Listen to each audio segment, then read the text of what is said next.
With 3 children and not a coin to her name, the widow Lady Seraphina was about to lose everything. The city's most powerful merchant laughed as he prepared to take her home for pennies. She was publicly shamed, abandoned, and considered worthless by all. But as the auction for her home began, the richest and most feared lord in the kingdom arrived. He wasn't there to place a bid. He was there to settle a debt with vengeance. If you love epic tales where honor is tested and true justice prevails, subscribe for more. The noise of the Silvercrest market was a beast with 1,000 voices, all of them hungry. For Lady Seraphina, it was the sound of her own failure. She held the small hand of her youngest son, Elian, while 8-year-old Liam walked beside her, his shoulders set with a false bravery that broke her heart. 6-year-old Isla clung to the worn fabric of her skirt, her face hidden from the crush of bodies and the cacophony of vendors hawking their wares. The air was thick with the smells of sawdust, roasting meat, and damp wool, scents that once promised comfort, but now only underscored the emptiness in her children's bellies. In her free hand, Seraphina clutched a small, intricately carved wooden knight, the last piece Liam had finished before his father, Sir Callan, had left for the border skirmish from which he would never return. It was all she had to offer. She stopped before the baker's stall, the warm, sweet scent of fresh bread, a form of torture. The baker, a large man with flour dusting his thick arms, eyed the wooden toy with disdain. "What is this?" he grunted, not bothering to take it. "A trade, Master Hemlock," Seraphina said, her voice quiet but steady. "A loaf of day-old bread, for the carving." The baker laughed, a short, sharp bark that drew glances from nearby shoppers. "A carving? What am I to do with a child's toy? I trade in coin, my lady, not splinters." He emphasized the title with a sneer, a reminder that her name was worthless here. Heat rose in Seraphina's cheeks. She could feel the stares of the other women, the whispers that followed her like a shadow ever since Callan's death, the widow, the debtor. She pulled her children closer and was about to turn away when a new voice, slick and venomous, cut through the market chatter. "Lady Seraphina, a pleasure, as always." Barthos Crow, master of the Merchants' Guild, stood before them. He was dressed in fine velvet, a stark contrast to her faded gray dress. His polished boots were free of mud, and 2 of his personal guards stood behind him, their presence a clear display of power. Crow's eyes, small and dark, swept over her and her children with an expression of amused contempt. "Though I am surprised to find you in the market when you should be settling your accounts," he continued, his voice loud enough for half the square to hear. "Or perhaps you are selling the very clothes off your back." Liam stepped forward, his small fists clenched. "You will not speak to my mother that way." Crow simply smiled, a chilling expression that did not reach his eyes. "A little lion defending his pride. Your father was a man of honor, boy. A pity honor does not pay for a roof over your head." He turned his full attention back to Seraphina. Her heart hammered against her ribs, but she met his gaze, refusing to give him the satisfaction of her fear. "Master Crow, you know my situation," she said, her voice a low murmur. "I have asked for an extension, just until the Crown pays Callan's death stipend." Crow threw his head back and laughed, a loud, cruel sound that echoed in the square. "The Crown's stipend! Do you think King Alistair concerns himself with the debts of a single fallen knight? Time does not pay the guild, my lady. Your husband's honor does not fill my coffers." He took a step closer, invading her space, forcing her to tilt her head back to look at him. "Let us be clear, so there are no misunderstandings." He gestured to the guards, and one of them produced a rolled parchment. Crow snatched it and held it up for all to see. "You owe the Merchants' Guild for the loan on your home, for the supplies for your husband's arms, for the food you have eaten these past 6 months. The debt is substantial. The grace period is over." He leaned in, his voice dropping to a conspiratorial whisper, yet it carried with chilling clarity. "I own you, Lady Seraphina, every brick of your house, every memory within it." Tears pricked at Seraphina's eyes, but she blinked them away fiercely. She would not cry, not here, not in front of him, not in front of her children. She felt Isla tremble against her leg. Crow straightened up, his public voice returning. "This house, this debt, is mine to collect. Let the whole of Silvercrest know that the mercy of the Merchants' Guild has its limits." He looked around at the silent, watching crowd. "You have 3 days to vacate the premises. After that, the property will be auctioned to the highest bidder." He smiled at her one last time, a predator assured of his victory. "I do hope you find somewhere warm for the children to sleep." With that, he and his guards turned and walked away, leaving Seraphina standing alone in a circle of silence. The bustling market had gone quiet around her. She was no longer a person, she was a spectacle, a lesson in ruin. The whispers resumed, now laced with a grim finality. She felt 100 pairs of eyes on her, judging, pitying, and condemning. She looked down at her children. Isla was crying silently, her face buried in her mother's dress. Elian, too young to understand the words, understood the tone and began to whimper. Only Liam stared straight ahead, his eyes fixed on Crow's retreating back, a look of pure, helpless hatred on his young face. It was that look, more than anything, that shattered Seraphina's composure. She gathered them close, her body a fragile shield against the world's cruelty. She did not know where they would go or what they would do. She only knew that Barthos Crow had not just threatened her home. He had declared war on her family, and in the cold, desolate landscape of her heart, a single hard seed of defiance began to take root. He thought he had broken her. He had no idea what he had just begun.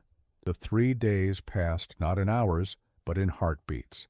Each one was a slow, heavy drum marking the end of a life. Seraphina moved through her small home like a ghost, the rooms already feeling hollow and unfamiliar. The scent of her husband, Kalen, a faint mix of leather and wood smoke, was fading from his favorite chair. She packed what little she could into a single satchel, a change of clothes for each child, a small pouch of dried herbs from her mother, and Kalen's worn leather journal. Its pages were filled with his strong, slanted script, detailing everything from patrol routes to his thoughts on the last book he had read.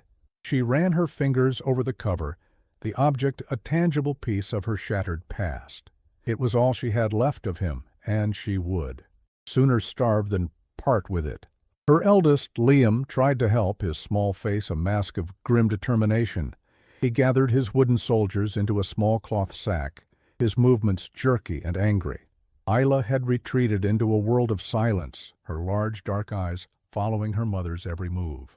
Elian, blessedly ignorant, would occasionally toddle over and offer his mother a toy, his happy gurgles a stark contrast to the suffocating despair that had settled over the house. Where would they go? The question was a constant, terrifying refrain in her mind. A convent would take her, perhaps, but not her sons. The city orphanage was a place of nightmares, rife with disease and cruelty. She would not subject them to that, not while she still drew breath. On the morning of the 3rd day, a sharp, rhythmic banging echoed through the house. It was the sound of nails being driven into their front door. Peeking through a slit in the curtains, Seraphina saw one of Crow's men affixing large parchment to the wood, the public notice of auction. Her stomach clenched. A few neighbors had gathered at a safe distance, their faces a mixture of pity and morbid fascination. They were watching the final formal stripping of her dignity. She let the curtain fall, her back pressed against the wall, as the hammer blows sealed their fate. When the hour came, she led her children out into the weak afternoon sun. She did not run or hide. She would face this. They stood across the narrow, muddy street, a small, desolate island of a family, and watched as the auctioneer, a portly man with a nervous sweat on his brow, set up his lectern on their front steps. A crowd had formed, drawn by the promise of drama, and then Barthos Crow arrived. He did not deign to stand with the common folk, instead remaining seated on his fine horse, looking down on the proceedings like a king surveying his conquest. The auctioneer cleared his throat, his voice straining to sound official. "We are gathered for the auction of this property and its remaining contents, to settle the outstanding debts of the late Sir Kalen, Ode to the Merchants' Guild. He began the bidding. Do I hear 50 silver crowns? A fine home in a good location. The crowd was silent. 50 crowns was a joke, an insult. The house was worth 10 times that, at least. Barthos Crow's voice boomed from atop his horse. I will open the bidding at 10 crowns. A collective gasp went through the onlookers. It was not a bid. It was a declaration of power. It was the price of a decent sword, not a home. The auctioneer flinched but had no choice but to accept it. I have a bid of 10 silver crowns from Master Crow. Do I hear 15? Do I hear 11? Silence. No one would dare bid against the guildmaster. To do so would be to invite ruin upon their own business, their own family. Crow's smirk was wide and predatory. He had already won. Seraphina stood frozen, the satchel clutched in her hand. She felt the weight of every stare, the sting of every whispered comment. In that moment she was utterly and completely alone, a ship sinking in a silent sea while 100 boats watched from the shore, unwilling to offer a rope. Her world had shrunk to this single brutal point of public ruin, witnessed by all but helped by none. The auctioneer wiped his brow again, his gaze darting nervously around the silent crowd. He looked at Seraphina, a flicker of apology in his eyes, before turning back to his duty. He had to close the auction. 10 silver crowns from Master Crow, he called out, his voice devoid of energy. Going once, Seraphina closed her eyes. She pulled her children tighter, trying to absorb the coming blow. Going twice, the world seemed to hold its breath. The hammer was raised. This was it. The end. She braced herself for the final, crushing sound that would leave them homeless and adrift in a merciless world. The world narrowed to the space between the auctioneer's raised hammer and the wooden lectern. A fraction of a second stretched into an eternity. Seraphina could feel the phantom impact, the splintering of her life into 1,000 pieces. She squeezed her eyes shut, a silent prayer dying on her lips. The final word was coming. Sold, but the word never came. Instead, a different sound shattered the tense silence. It was the sharp, commanding clatter of disciplined hooves on cobblestone, followed by the rumble of heavy wheels moving at a speed far too urgent for a market day. Heads turned. The crowd, once a solid wall of judgment, rippled and parted. A carriage, lacquered in a black so deep it seemed to drink the light, pulled to a halt. It was a vehicle of breathtaking opulence, its silver fittings gleaming, its wheels utterly free of mud. On its door was a crest that made more than one person gasp, a single thorny rose, the sigil of the reclusive and immensely powerful House Thorn. The carriage door opened and a man emerged. He was tall and severe, dressed in a tailored doublet of dark, unadorned wool that somehow looked more expensive than all of Crow's velvet. His face was sharp and angular, framed by dark hair, and his expression was one of cold, profound stillness. This was Lord Caspian Thorn, the Lord of Thorns, a man whose wealth was matched only by the rumors of his ruthlessness. He was a phantom in the courts, a name whispered in fear and awe in the merchant houses, and he had not been seen in Silvercrest in years. He moved with an unnerving economy of motion, his gaze sweeping over the scene, dismissing the crowd, dismissing the auctioneer, until it landed on Barthos Crow. Crow, for the first time that day, looked uncertain, his smug posture tightening into something defensive. The auctioneer flustered, scrambled for words. My Lord Thorn, an honor. I was not aware of your interest in this modest property." Lord Caspian did not look at him. His eyes remained fixed on Crow. "Your awareness," he said, his voice a low, chilling baritone, "is not a prerequisite for my actions." He finally turned to the auctioneer, his gaze like chips of ice. "What is the full and final debt?" Barthos Crow, recovering a sliver of his arrogance, slid from his horse. "My lord, this is a guild matter. The debt is substantial, 200 silver crowns, for the house and other expenses." He said the amount with a certain pride, a demonstration of his own power. Lord Caspian showed no reaction. He simply nodded to an aide who had followed him from the carriage. The aide stepped forward and produced a heavy leather purse, not tossing it, but placing it on the auctioneer's lectern with a solid, definitive thud that echoed in the unnatural quiet. The sound was obscene in its weight. "That should be sufficient to cover the guild's expenses," Caspian said, his tone making the word expenses sound like trifles. He then looked directly at Barthos Crow, and for the first time a flicker of something other than cold indifference appeared in his eyes. It was pure, distilled contempt. "See that the guild receives its pittance." The insult hung in the air, sharp and undeniable. He had reduced Crow's power, his leverage, his entire world of predatory finance, to a mere pittance. Crow's face turned a mottled shade of red, his mouth opening and closing with no sound coming out. But Lord Caspian had not finished. He addressed the stunned auctioneer again, his voice ringing with an authority that was absolute. "File the deed of this house under my name. Then see that it is immediately and irrevocably transferred to Lady Seraphina." A wave of murmurs broke through the crowd. He wasn't just paying a debt.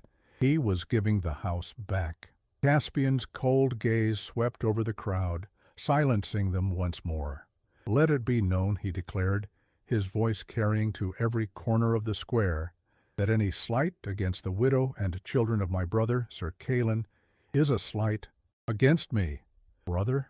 The word detonated in the silence. Seraphina's mind reeled. Callan had a brother, an older brother he had never spoken of save for a few bitter, vague references to a family dispute long ago. She stared at the formidable man, trying to see a flicker of her husband in that harsh, unforgiving face, and found none. Lord Caspian Thorne took a step toward Crow, who instinctively recoiled. "The Thorne family protects its own," Caspian stated, his voice now a deadly whisper. That seemed meant only for Crow, yet was heard by all. "And we do not forget our enemies." The threat was unmistakable.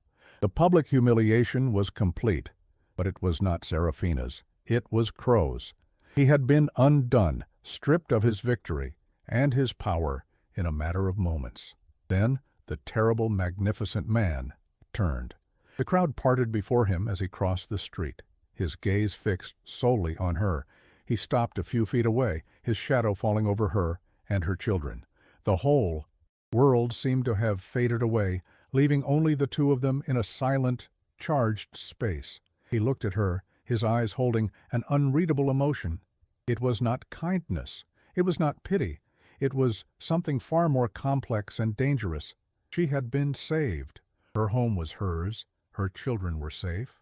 But as she looked up into the face of her husband's powerful, unknown brother, a new and different fear took root. She had been plucked from the jaws of a wolf, only to find herself in the hands of a dragon. She had no idea what he wanted, why he was here, or what price this impossible salvation would demand of her. The heavy oak door of her house closed with a soft click, shutting out the murmuring crowd and the dying afternoon light. The sound seemed to sever Seraphina from her old life, a world where she was simply a widow struggling to survive.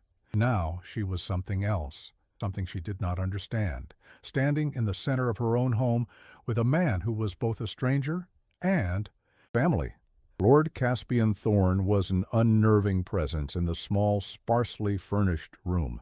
He was too large, too wealthy, too powerful for the humble space, like a hawk brought into a sparrow's nest. Her children, awed into silence, huddled behind her. He did not speak at first. His gaze moved around the room, taking in the worn furniture, the threadbare rug, the faint water stain on the ceiling. Seraphina felt a fresh wave of shame, seeing her poverty through his eyes.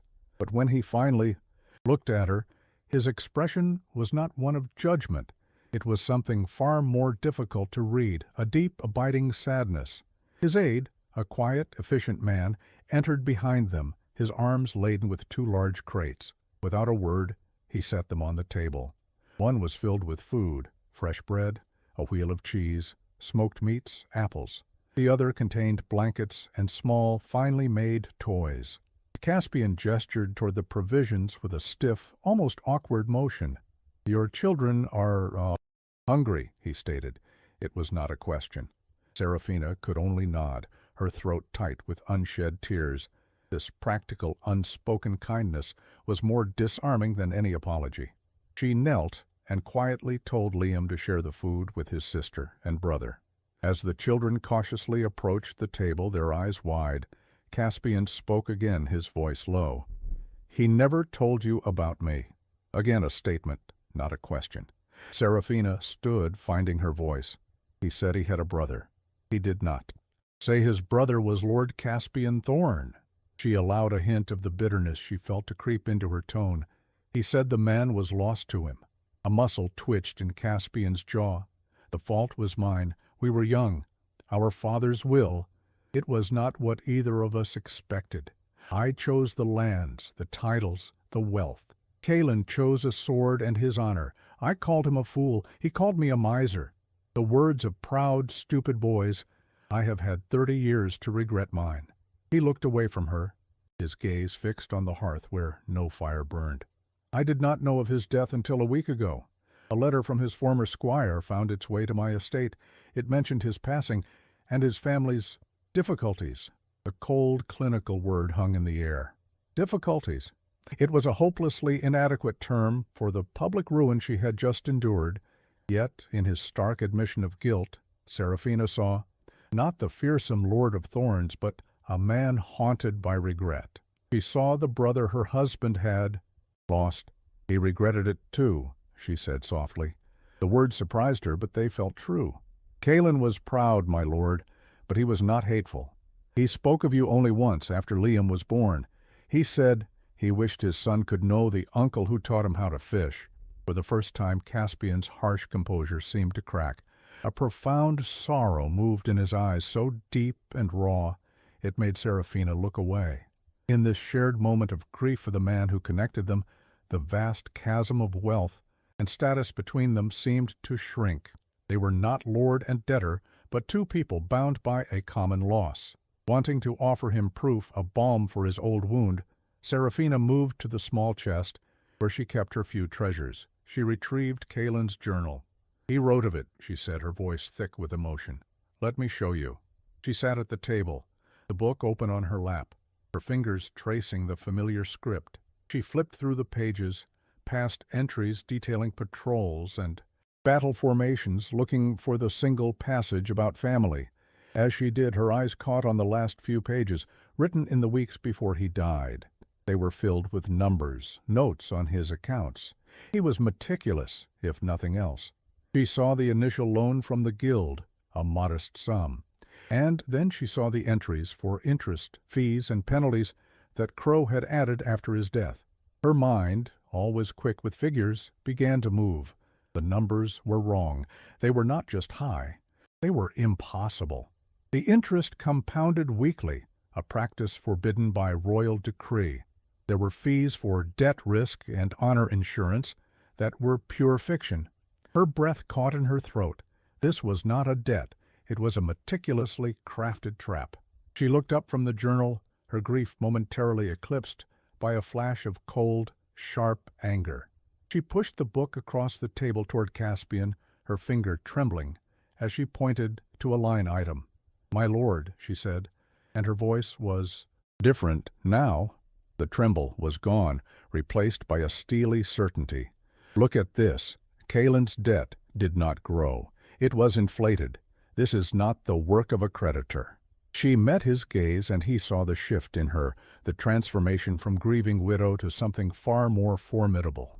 "This is the work of a thief." Caspian leaned forward, his dark eyes scanning the page. The sorrow in his face receded, replaced by a dangerous, focused intensity. The air grew still once more, but this time it was not with tension or grief. It was with the chilling calm that precedes a storm. He had come here to soothe a guilty conscience.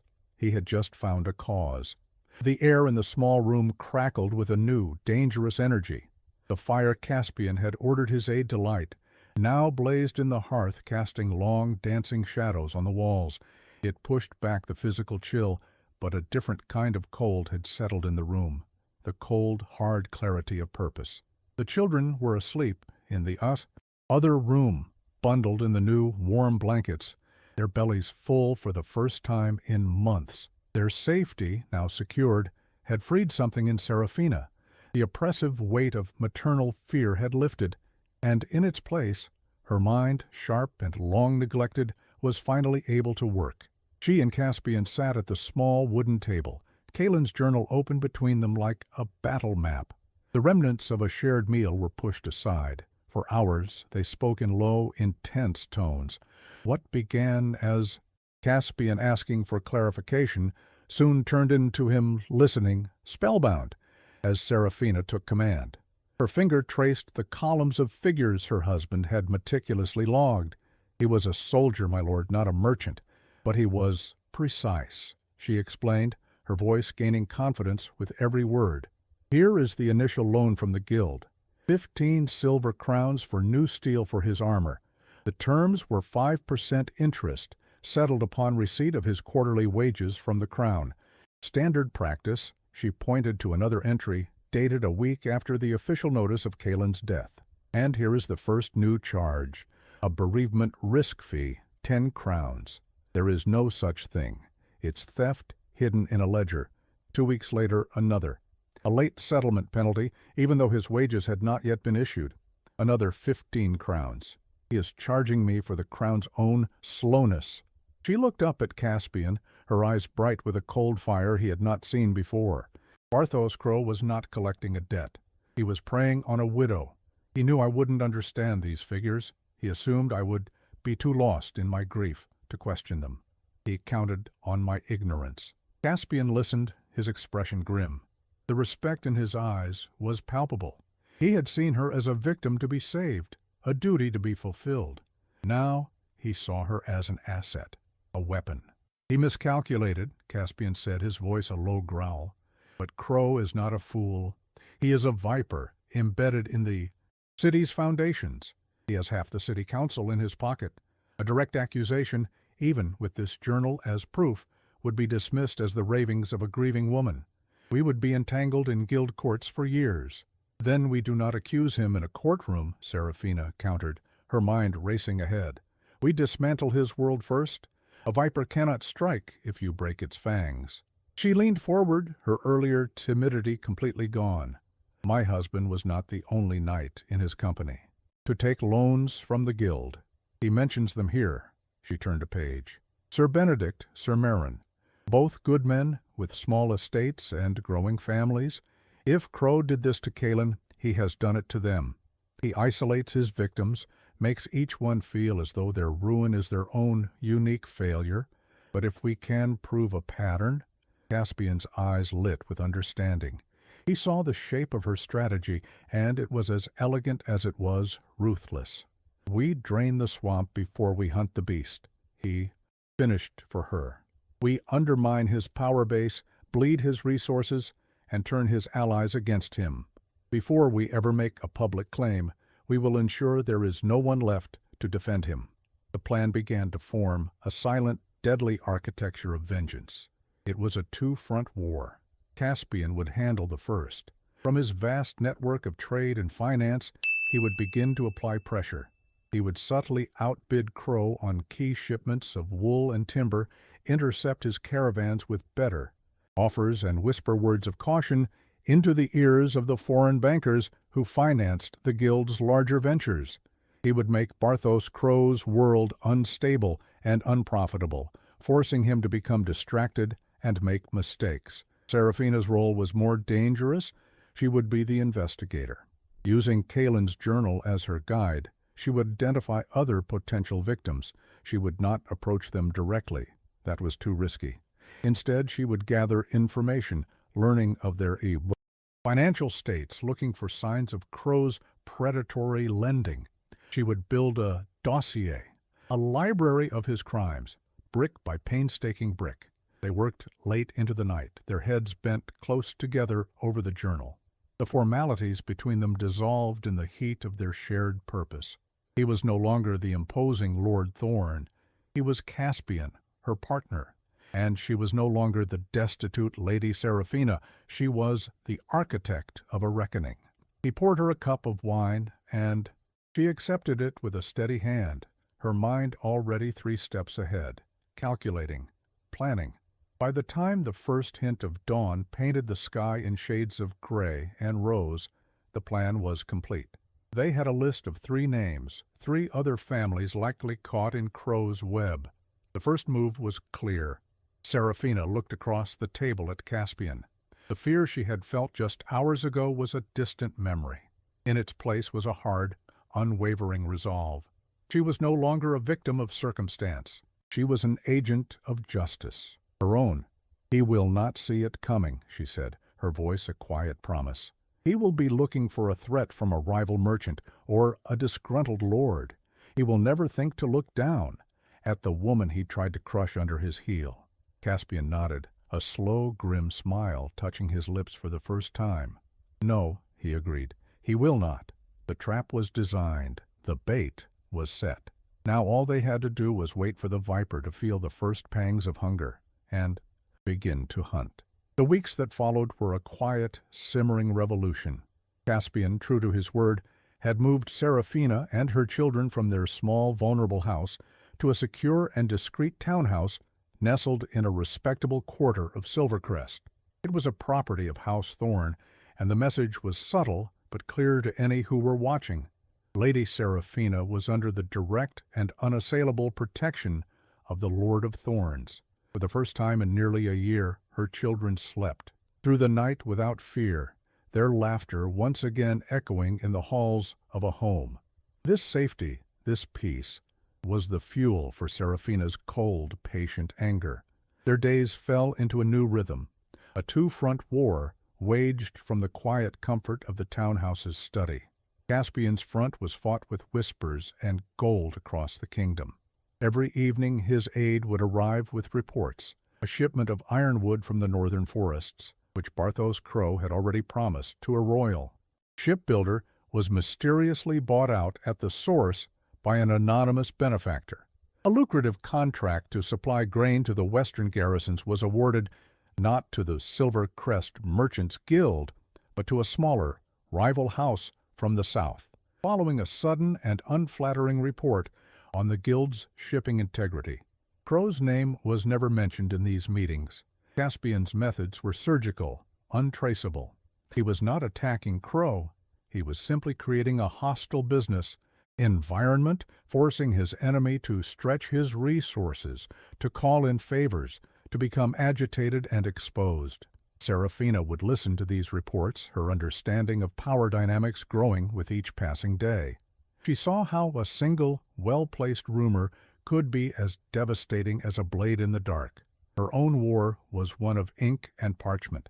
While Caspian dismantled Crow's present, she painstakingly excavated his past. Disguised in a simple cloak, her hair tied back, she spent her days in the dusty silence of the city archives.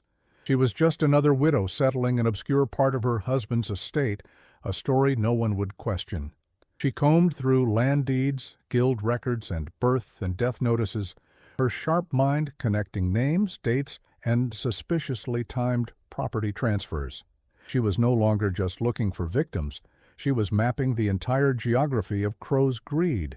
Her focus was on the first name from Kaelin's journal, Sir Benedict, a knight who had fallen in the same battle as her husband. Her research confirmed he left behind a wife, Lady Tamsin, and 2 young sons. A quiet inquiry revealed that Lady Tamsin had recently sold her family's prized horses and had dismissed most of her staff. It was a pattern Serafina knew all too well. The time had come to make the first contact. She went not as an avenger, but as a fellow traveler in grief. She found Lady Tamsin in the garden of her small estate, her hands stained with dirt, her face etched with a familiar, bone-deep weariness. "Lady Tamsin," Serafina began, her voice soft, "I am Lady Serafina, the widow of Sir Kaelin. Our husbands served together." Tamsin's eyes, guarded and suspicious at first, softened with recognition. "I remember Sir Kaelin, a brave man. I am sorry for your loss." "And I for yours," Serafina replied.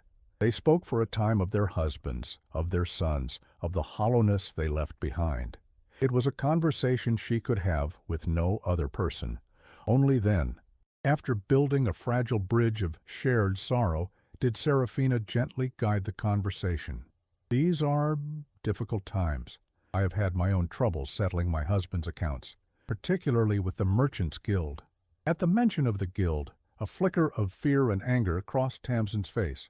It was the signal Seraphina had been waiting for. She pressed no further, but simply let her own vulnerability show. Master Crow's ledgers are a language I do not speak well. I often fear I am being taken advantage of. That was all it took. The dam of Tamsin's composure broke.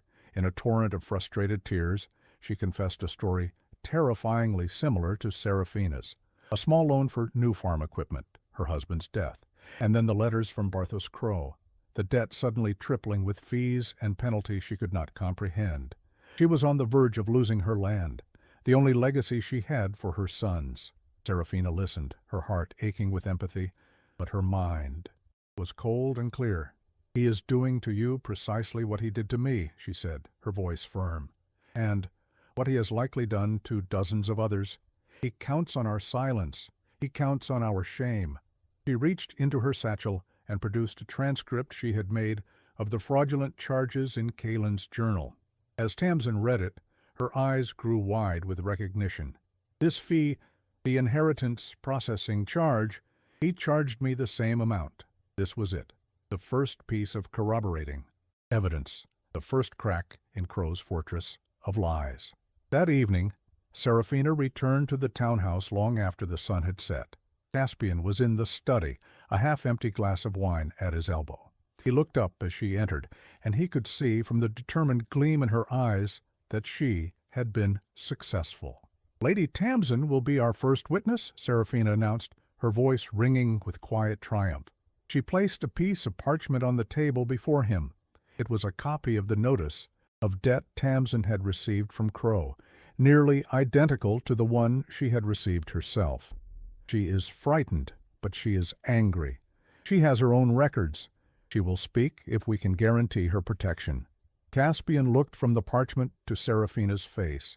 He saw not the desperate woman he had rescued at the auction, but a brilliant strategist, a woman who wielded empathy and intelligence as weapons. Their plan had been theoretical, a thing of whispers and shadows. Now it was real. They had an ally. They had proof. The foundation of their case was laid. He rose from his chair and stood before the fire, his back to her. "For weeks we have been chipping away at his walls from the outside," he said, his voice a low rumble. "You have just given us a key to the gate." He turned to face her, his eyes dark with a new, dangerous resolve. "He has bled. He is distracted. Now we prepare the stage for the final act." The great council chamber of the royal keep was designed to intimidate. Its vaulted stone ceiling soared into shadow, and the walls were adorned with ancient battle standards, the silent witnesses of 1,000 years of judgments. A single massive table made of heartwood dominated the room, and around it sat the most powerful men in the kingdom of Valoria. Seraphina stood before them, the cool, still air a stark contrast to the fire in her veins. She could feel the weight of their collective gaze, but the fear that once would have paralyzed her was gone, burned away by a cold, righteous fury. Caspian stood a respectful pace behind her, his presence a silent wall of support. He had brought them to the stage. The performance was hers. Barthos Crow entered the chamber with the swagger of a man who believed he was untouchable. He was dressed in ostentatious silks of purple and gold, a peacock in a den of lions. He offered a perfunctory bow to King Alistair, a monarch whose stern, weary face showed little patience for ceremony. Crow clearly believed this hearing was a minor annoyance, a formal complaint from Lord Thorne about supposed interference in guild business. He thought he was here to defend his profits. He had no idea he was here to answer for his soul. The king's voice was like the grinding of stones. "Lord Caspian, you have requested this council on a matter you deem of urgent importance to the crown. Proceed." Caspian stepped forward, his voice calm and formal. "Your Majesty, I come not with a personal grievance, but with a petition on behalf of those who cannot speak for themselves." It has come to my attention that the families of soldiers who have fallen in service to this kingdom are being subjected to unjust and predatory financial practices by their creditors, practices that dishonor their sacrifice and threaten the stability of your noble houses." A murmur went through the council. Caspian had framed the issue brilliantly, elevating it from a squabble over debt to a matter of national honor. The king leaned forward, his eyes narrowed. "A serious charge, my lord? Do you have a specific example?" "I do, your majesty," Caspian said, and then he stepped back, turning his gaze to Seraphina. "With your permission, I would present Lady Seraphina, widow of the late Sir Calin." This was her moment. Every eye in the room fell upon her. She was no longer the destitute woman from the market. She was dressed in a simple but elegant gown of deep blue, the color of house thorn, her hair neatly bound. She met the king's gaze without flinching and executed a flawless curtsy. "Your Majesty," she began, and her voice did not tremble. It was clear, measured, and carried to every corner of the silent chamber. "My husband died in your service at the Battle of Blackwater Pass. He left behind a small debt to the Merchants' Guild, a debt I intended to honor. Yet upon his death that debt began to grow in ways I could not understand, with fees and penalties that seemed to appear from nowhere." Crow let out a short, condescending laugh. "Your Majesty, with all due respect to the lady's grief, she is a woman unversed in the complexities of finance. What she sees as a mystery is simply standard guild practice." "Is it standard guild practice, Master Crow?" Seraphina retorted, her voice cutting through his condescension. "To charge a bereavement risk fee, tripling a debt overnight? Is it standard practice to apply interest penalties for late payments when the Crown's own stipends have not yet been disbursed? Is it standard practice to falsify ledgers to prey upon the widows of men who gave their lives for you?" She placed a hand on Calen's journal, which sat on a small table before her. "Because I have here my husband's own records, which show a simple debt. And I have the guild's notices, which show a campaign of systematic theft." Crow's face began to redden. "This is an outrage. The woman is hysterical. Her word against the integrity of the entire Merchants' Guild." Her word is not the only one," Seraphina said calmly. She turned her head toward the chamber doors. "I would ask the council to hear the testimony of Lady Tamsin, widow of Sir Benedict." On cue, the chamber doors opened, and Lady Tamsin walked in, her face pale but resolute. She had been waiting in a private antechamber, her presence a complete surprise to Crow. His jaw went slack, his arrogant composure shattering as he saw her. This was not a hysterical widow. This was a pattern. Tamsin presented her own story, her voice trembling but firm, her evidence mirroring Seraphina's almost exactly. As she spoke, Lord Brom, an old grizzled councilman whose own son had been a knight, slammed his fist on the table. "This is unconscionable. These men die for us, and this vulture picks their bones clean." Crow began to sputter, his face a mask of panicked fury. "A conspiracy. This is a plot orchestrated by Lord Thorne to undermine the guild. He has coerced these women." "I have not finished, Master Crow," Seraphina said, her voice dropping, silencing his tirade. "Lady Tamsin and I are not the only ones." She produced a small stack of parchments from the table. "I have spent the last month in the city archives. I have here the deeds to 7 other properties, all belonging to the families of fallen soldiers, all transferred to shell companies owned by you for a fraction of their worth, following debts that mysteriously ballooned after the owner's death. Shall I read the names of the widows you have made homeless?" She held up the top parchment. The room was utterly silent. Crow stared at the documents, his face ashen. He was trapped, exposed, his empire of cruelty laid bare by the meticulous work of the woman he had tried to ruin. Seraphina looked directly at him then, her gaze cold and sharp as a shard of ice. She was no longer speaking to the council or the king. She was speaking to him. "You saw us not as the widows of the men who died to keep you safe in your bed. You saw us as carrion. You dishonored not just our families, but the memory of every soldier who raises a sword for this kingdom." The weight of her accusation settled over the room, irrefutable and absolute. Crow stood alone, stripped of his power, his reputation, his very identity, until nothing was left but a common thief. All eyes turned to the throne. King Alistair had been listening, his expression growing darker with every revelation. Now he rose slowly to his feet, his face a mask of cold, regal fury. The chamber felt as if all the air had been sucked out of it. He looked down at the trembling merchant. "Master Crow," the king began, his voice dangerously quiet. "Treason is a strong word, a word I do not use lightly." He paused, letting the weight of his statement sink in. "And yet I can think of no other that fits." The word treason hung in the council chamber, as heavy and final as a shroud. Barthos Crow collapsed as if his strings had been cut, falling to his knees on the cold stone floor. The peacock's finery was now just the costume of a fool, his face a grotesque mask of disbelief and terror. "No, your majesty, no," he whimpered, the last vestiges of his authority gone, his voice a pathetic whine. "Mercy, it was just business, a misunderstanding." King Alistair looked down at the groveling merchant with utter revulsion. "Business," the king echoed, his voice dangerously soft. "You call preying upon the widows of men who died for this kingdom business? You call forgery and theft a misunderstanding? No, Master Crow, it is not. It is a rot that you have allowed to fester in the heart of my city, and I am cutting it out." The king turned to the captain of the royal guard. "Strip this man of his seat on the guild council. Seize his ledgers, his properties, all assets held in his name and in the name of his shell companies. Every contract he holds is now forfeit. Every debt owed to him by the family of a soldier is hereby declared null and void." Each declaration was a hammer blow, dismantling Crow's empire piece by piece. Seraphina watched, her heart beating a steady, powerful rhythm. This was not just victory. It was a cleansing.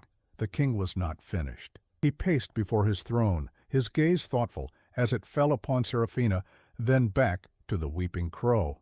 A slow, grim smile touched the monarch's lips. It was the smile of a man who appreciated the finer points of irony. "You have built your fortune on the homes of honorable men," the king said, his voice ringing with judgment. "You turned their security into your profit. It seems only fitting that you should understand what it is to have none." He pointed a regal finger at Crow. "You will be stripped of everything down to the clothes on your back. You will work in the royal quarries until you have paid back, through your own sweat and labor, every last coin you have stolen. You, who have lived your life in luxury, will learn the value of a single piece of bread." The punishment was absolute, but the master stroke was yet to come. "As for your grand manor in Silvercrest," the king continued, "the symbol of your avarice, that house now belongs to the crown, and the crown in its gratitude sees fit to bestow it upon a subject of great courage and integrity." His gaze settled warmly on Seraphina. "The deed to the Crow estate will be transferred to Lady Seraphina and her children. Let it be a home filled with the honor you have restored to your family's name." Seraphina's breath hitched. She could not speak. She simply nodded, a wave of dizziness washing over her. The man who had tried to make her homeless had just lost his own home to her. It was a reversal of fortune so complete, so perfectly tailored, it felt as though the gods themselves had intervened. "Furthermore," the king announced, his voice booming, "all of Crow's seized liquid assets will be used to establish a new crown fund for the dependents of the fallen. This fund will ensure that no family of a royal soldier ever faces such disgrace again." He looked over his council. "It will require an administrator of unimpeachable character, someone with a keen eye for figures and a spirit that cannot be bought." He looked directly at Seraphina again. "Lady Seraphina, you have proven you possess both. I am asking you to oversee this fund, as a vassal of the crown." The room erupted in murmurs of approval. Lord Brom beamed. Caspian's face was unreadable, but she saw a flicker of immense pride in his eyes. In the space of an hour, she had gone from a destitute widow to a landed lady and a royal administrator. She had become one of the most powerful women in the city. A tyrant was brought low by the courage of the woman he sought to erase. Justice, when it finally arrives, can reshape the world in an instant. If this moment of stunning retribution filled you with a sense of triumph, let that feeling find its way to the subscribe button. Do not miss the dawn that follows this long, dark night. The guards hauled a sobbing, broken Barthos Crow from the chamber. He was no longer a man of any consequence. He was just a memory, a cautionary tale that would be told for generations. The king gave a final formal nod to Seraphina and Caspian, and the council was adjourned. The lords and nobles began to file out, many of them stopping to offer their congratulations and respects to Seraphina. She accepted them gracefully, though she felt as though she were moving through a dream. Finally, the great hall was empty, save for her and Caspian. The weight of the day's events settled upon them in the sudden silence. She turned to him, the man who had started it all, the man who had been her benefactor, her partner, her champion. The public battle was won, their alliance fulfilled beyond her wildest imaginings. He met her gaze, and for the first time, she saw uncertainty in his eyes. He had come to Silvercrest to settle a debt of regret for his brother, and he had succeeded. She had sought justice for her family, and she had found it. Their shared purpose, the powerful engine that had driven them for weeks, had now reached its destination.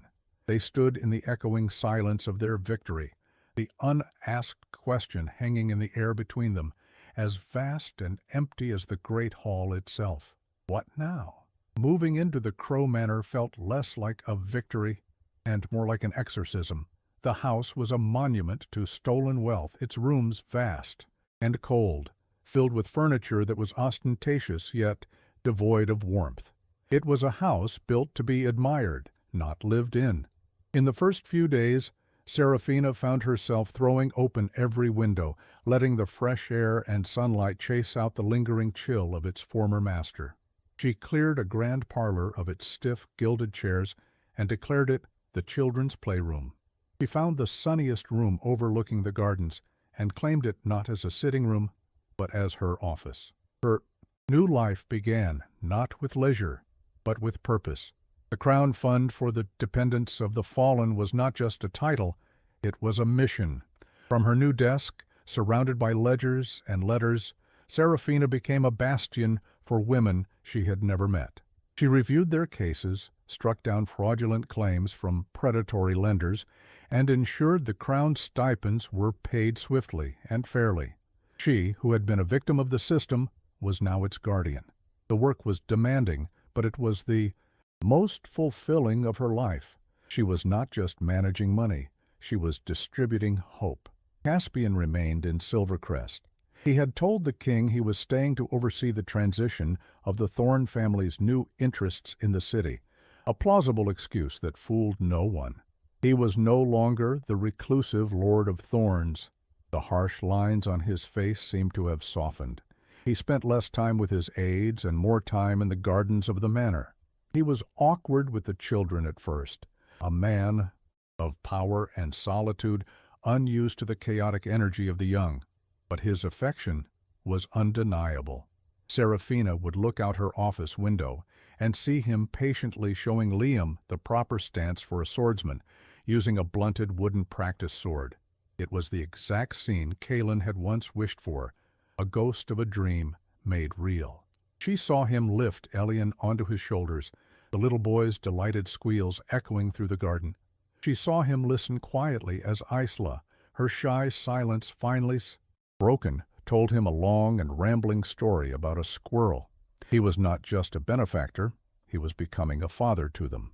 One evening, after the children were asleep, she found him in the study, staring into the fire, a glass of wine untouched at his side. The public victory was weeks behind them, yet he seemed more pensive than ever. The unspoken question that had hung between them in the council chamber still lingered in the quiet moments. You should be proud of what you have built here. Serafina said softly, entering the room. This fund will help hundreds of families. Built it, he corrected, not looking away from the flames. I merely opened the door. You did more than that, Caspian, and you know it. She stood near him, the warmth of the fire a welcome comfort. Thank you for everything. I did it for my brother, he said, the words a familiar refrain, a shield he had used since the beginning.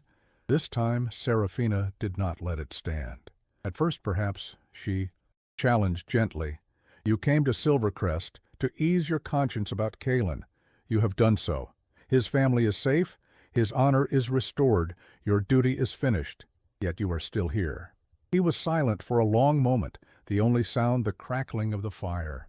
When he finally turned to face her, his eyes were filled with a raw vulnerability she had never seen. This place, this life, he began, his voice rough with emotion. For 30 years, I have built my wealth. I have a castle in the north, estates in the south, more gold than I could ever spend, but my halls are quiet. My table is empty. It is a kingdom of one. He looked around the cozy study at the stray wooden soldier Liam had left on the rug, at the stack of her papers on the desk. I came here to settle a debt to the past. I did not expect to find a future. He took a step closer, his gaze searching hers. I have seen you at your most desperate and at your most powerful. I have seen you as a mother, a victim, a strategist, and an avenger. I respect you more than any person I have ever known, Serafina. The air was thick with all the things they had not said, all the moments of shared purpose that had woven their lives together. Their alliance had been forged in the fire of vengeance, but what had emerged was something stronger, tempered into the pure, unbreakable metal of mutual respect. It was a foundation far more solid than duty or passion. She saw it then. The man who had everything had been desperately lonely, and she, who had lost everything, had built a home he never knew he was searching for. He slowly reached out, not in a gesture of passion, but one of quiet reverence, and took her hand. His fingers wrapped around hers, warm and strong. It was not a question. It was not a request. It was an answer. In the quiet warmth of the hearth, a profound and peaceful certainty settled over her. The wars were over. The ghosts were laid to rest. He hadn't just saved her from ruin. He had waited for her.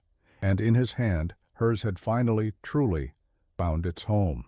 2 years passed, and the seasons turned the memory of sorrow into a distant landscape. The Crow Manor was no longer the Crow Manor. It was simply home. Under Serafina's care, it had transformed. The cold, cavernous rooms were now filled with light and laughter. The gardens, once obsessively manicured and sterile, now bloomed with a riot of colorful, fragrant flowers, their excess often given to the city's hospices and orphanages. The house had found its soul. It was a warm summer afternoon, the air buzzing with the lazy drone of bees. Serafina stood on the terrace watching her children. Liam, now a confident boy of 10, practiced sword forms on the lawn, his movements mimicking the lessons Caspian had so patiently taught him. He was no longer the angry, helpless child from the market, but a boy, secure in his place and his strength. Isla, no longer a creature of shadow, sat beneath a sprawling oak tree, a book in her lap, her face serene and thoughtful. And 5-year-old Elian, a whirlwind of pure joy, chased a painted lady butterfly through a patch of sun-drenched wildflowers. Serafina was Lady Thorn now, a title she wore with a quiet, easy grace. Her work with the Crown Fund had become her life's passion, and she was known throughout the kingdom not for her title, but for her fierce integrity and compassion. She had become a symbol of hope for those the world had forgotten. Caspian came to stand beside her, placing a gentle hand on the small of her back. The fearsome Lord of Thorns was a ghost, a story told about a different man. The Caspian who stood beside her now was her husband, his face relaxed and open, his eyes filled with a warmth that was reserved only for her and the children. Lord Brom sends his regards from the capital, he said, his voice a low, comfortable rumble. He says the king complains that you run the crown's charity more efficiently than his own treasury. Serafina smiled. Perhaps the king should hire better accountants. Perhaps he should, Caspian agreed, his eyes twinkling. But then my wife would have no time for me. He leaned in and kissed her, a soft, familiar gesture that spoke of 1,000 shared moments, of a love that was no longer a discovery, but the very air they breathed. They stood in comfortable silence for a time, simply watching their children. It was a portrait of impossible peace, a future she never would have dared to dream of on that terrible day at the auction. "Do you ever think of that day?" she asked softly, her gaze distant for a moment. He knew exactly which day she meant. "I try not to," he admitted, "but sometimes I remember the man I was, so full of wealth and so utterly impoverished." He turned to her, his hand finding hers, their fingers lacing together. "I came to Silvercrest to rescue my brother's widow. A duty, a penance." He shook his head, a look of wonder on his face. "And instead I found the woman who rescued me." She leaned her head against his shoulder, her heart full. "You saw something in me, Caspian, when no one else did, not even me." "I saw strength," he said simply. "I saw a woman who refused to break. I saw my home." They looked out at their children, at the life they had built together from the ashes of two broken families. The sun was beginning to dip toward the horizon, painting the sky in hues of gold and rose. Liam called out to them, waving his wooden sword in triumph. Isla looked up from her book and smiled, a radiant, happy expression that made Serafina's soul sing. He was a lord of thorns, and she was a widow in the dust. Together they remade their world, proving that true power is not found in a name or a vault full of gold. It is found in the courage to see the worth in a soul that everyone else has discarded. It is the strength to build a future, the grace to heal a past, and the love that makes a house, a home. If the Riwa journey from the depths of ruin to the quiet peace of this garden has moved you, then subscribe to this channel. Become part of a community that knows the greatest stories are not about kings and queens, but about the unbreakable power of the human heart.